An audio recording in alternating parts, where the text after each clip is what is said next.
Principle number 4, finding the point of adjustment. It can be a challenge when you see a machine that is new to you.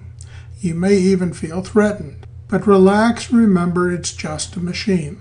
Remember the relationships between the various parts and systems of the machine.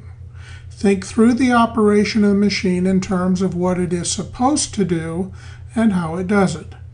From the point of action, trace back visually until you find the point of adjustment. The same adjustments will need to be made on virtually every sewing machine, but the location or point of adjustment will vary.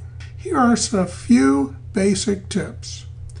Gears with 2 or more set screws tend to be on round shafts and can be adjusted back and forth as well as around up and down. Gears with just 1 set screw will seat on a flat or a groove on the shaft and may only be adjusted back and forth.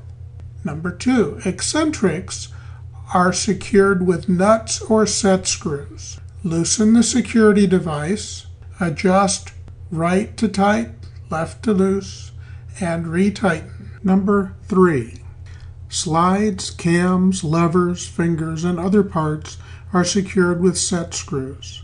Loosen the set screw, adjust, and retighten.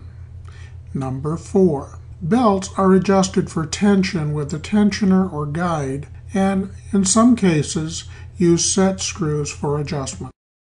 For the best training available, check out fixsewingmachines.com.